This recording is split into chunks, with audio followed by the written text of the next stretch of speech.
Most traders lose money because they trade random levels. But smart traders trade supply and demand zones, the exact invisible footprints of banks and institutions that move the markets. Today, I'll show you how to identify and trade supply and demand zones in indices like Nasdaq, US30, and S&P 500 so that you can trade with the big players, not against them. If you stay till the end, I'll give you a step-by-step strategy that you can apply right away.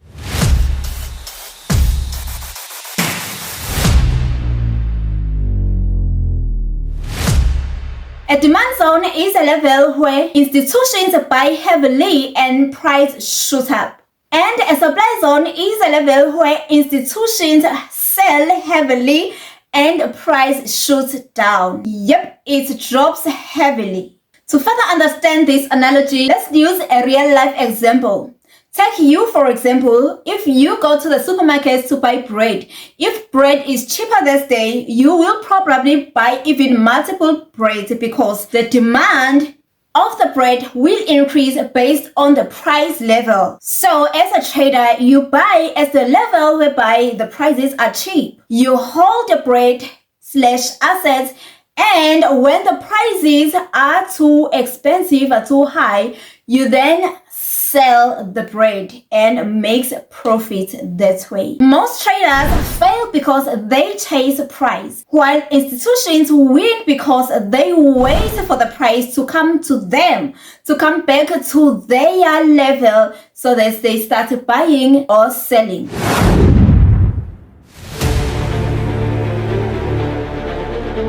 The first key to identify strong key levels is when you're seeing big move away from the zone. Secondly, you need to trade a fresh zone. A fresh zone refers to a supply or demand zone that price has not revisited since its creation. On this US30 chart, this would be our first demand zone since we are on an uptrend.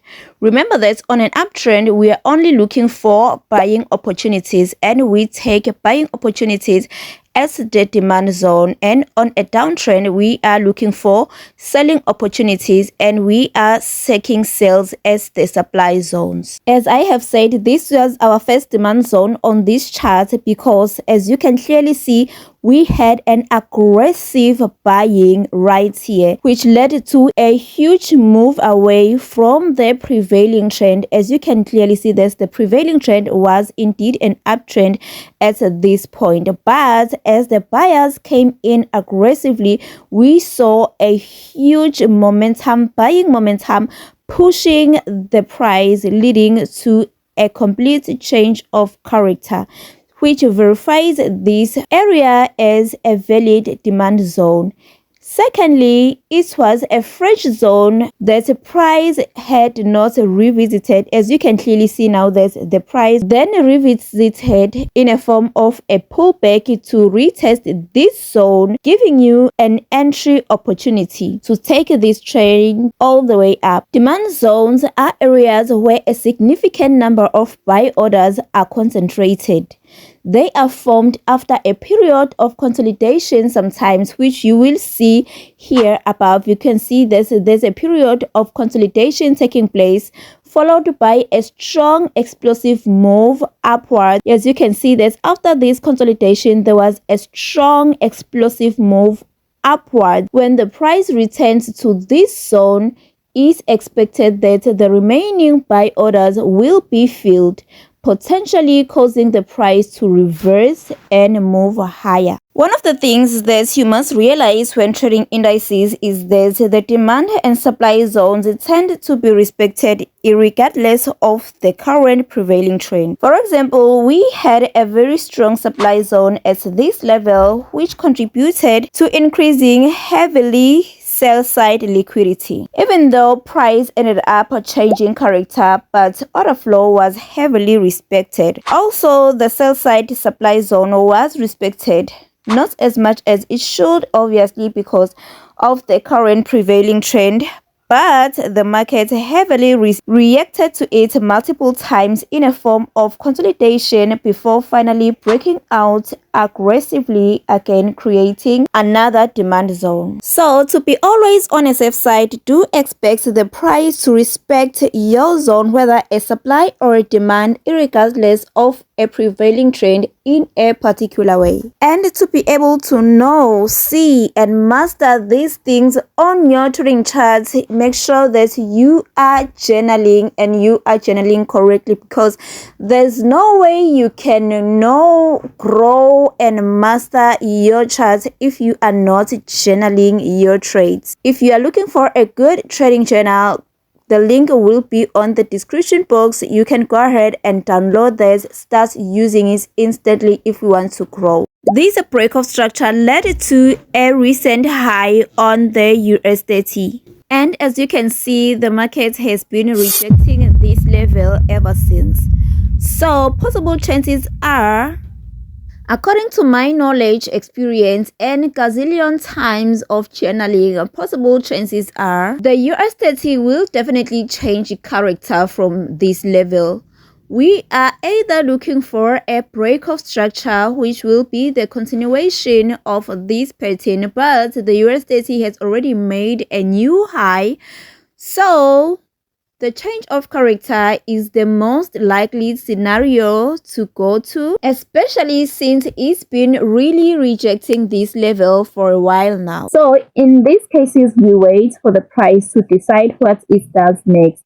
However, I want you to notice that just because the price did not come all the way down to these zones, it doesn't mean that these zones were not or has not been revisited, because the price did react to these zones in a form of taking the inside liquidity. And in the index market, it's very rare that you see the price coming all the way down to test the actual zone. It does happen, but not always or not too often.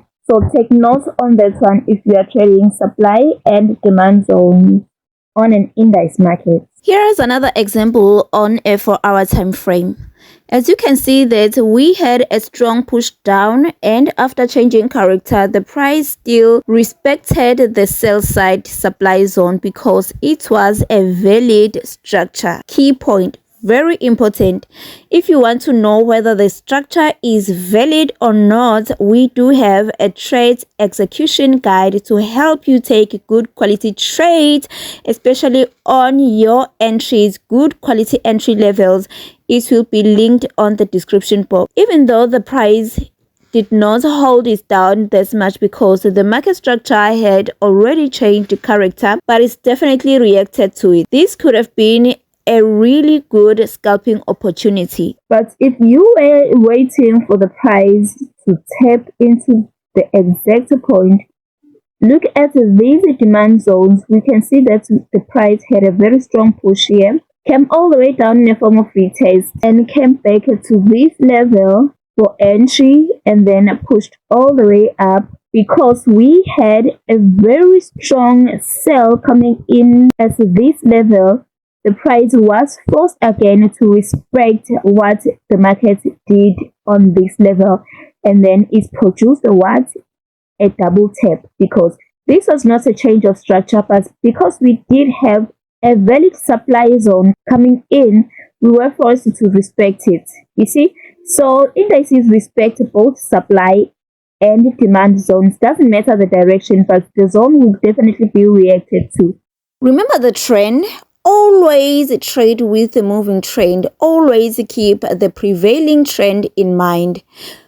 This double tap was given back to because of what the price did here, producing this sell side liquidity, fooling people who don't know structure to think, I don't know what to be thinking here, but I know if you don't understand structure, you would think anything wrong, okay? But as you can see, we did have a double bottom rejecting this false signal going on here, which was eventually followed by an aggressive demand zone. That's the correct structure. The aggressive demand zone taking this price all the way up to this current level, which has not yet been tapped.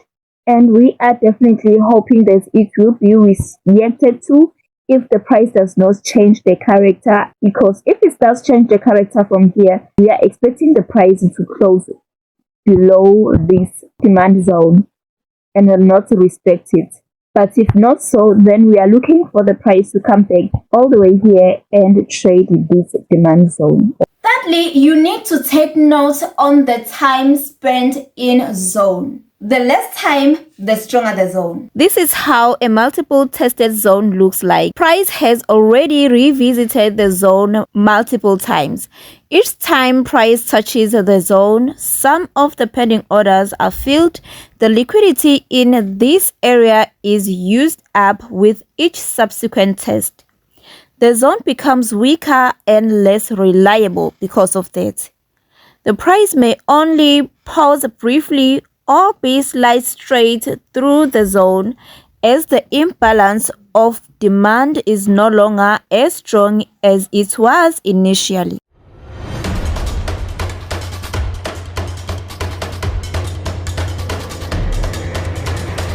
Rule number 1, mark higher time frame zones. That will be a 4-hour or a daily time frame. Rule number 2, drop to 15 minutes or 5 minutes to refine your entries. Rule number 3, enter only as the edges of the zones, not in the middle. Rule number 4, stop loss always goes beyond the zone. And rule number 5, target the next opposite zone. Meaning that if you bought as a demand zone, you will take your profits as the supply zone. And if you sold as the supply zone, you will take your profits as the nearest demand zone. This is the strategy that we will be trading this week as the bootcamp. If you want to join the 30-day bootcamp trading challenge, make sure that you check the description box and follow the given sequence. May the peace of God rule in your heart. I'll see you on the next video.